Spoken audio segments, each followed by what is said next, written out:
Welcome back to The Explainer. Okay, you are not gonna believe this one.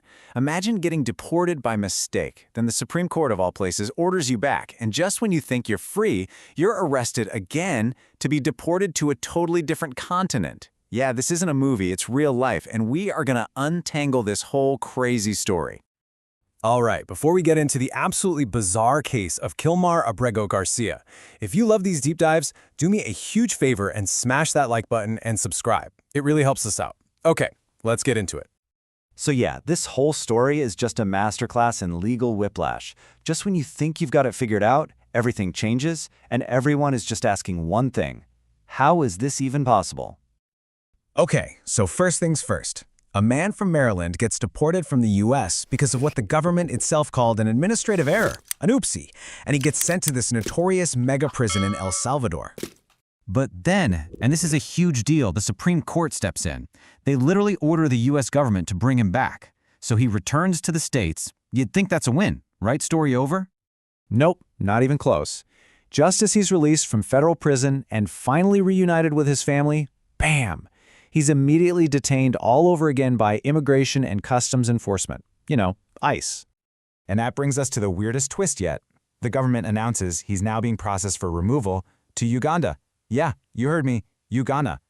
So how in the world does a guy from El Salvador end up facing deportation to a country in East Africa? Okay, let's rewind and break this whole thing down. To really get this chaos, you have to look at the last few months. It has been a complete and total roller coaster for Abrego Garcia and his family. I mean, just look at this. Every single moment of hope gets crushed by another setback. He's wrongfully deported in March. The Supreme Court fixes it in June.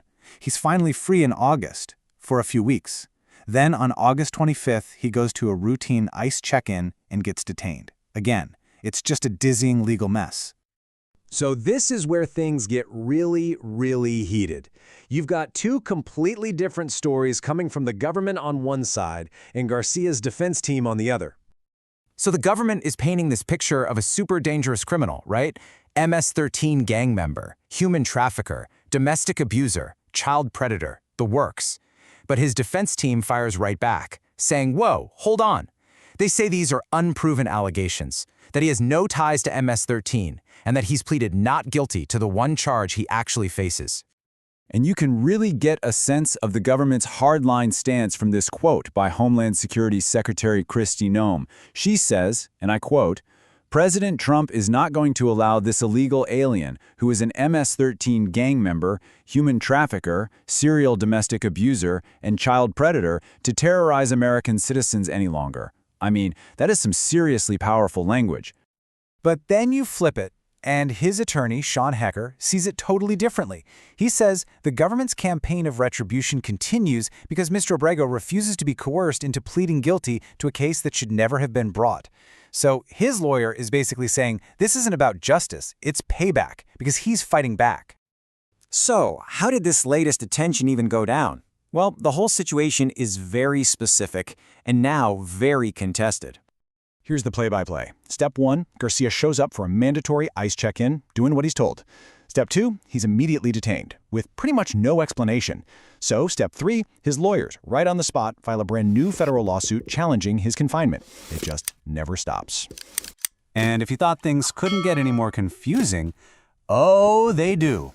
The government seems to be talking about two completely different countries for his deportation. Okay, so check this out. His lawyers say that just last week he was offered a plea deal, plead guilty to smuggling, and he'd get deported to Costa Rica. Okay, but then the Department of Homeland Security publicly announces he's being processed for removal to, you guessed it, Uganda. His lawyers are basically saying, what? Where did Uganda come from? They call it illogical and a form of punishment. But you know, beyond all the court filings and the politics, there's a very real human cost to this fight.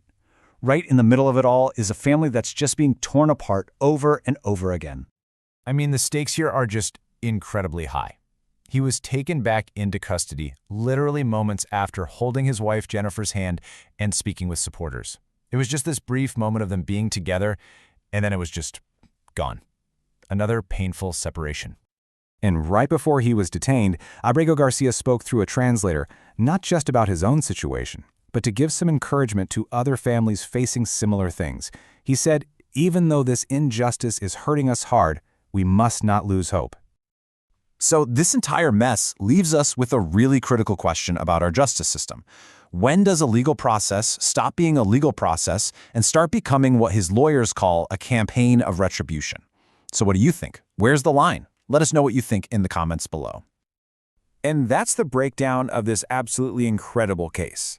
For more deep dives just like this one, make sure you're subscribed. Thanks so much for watching.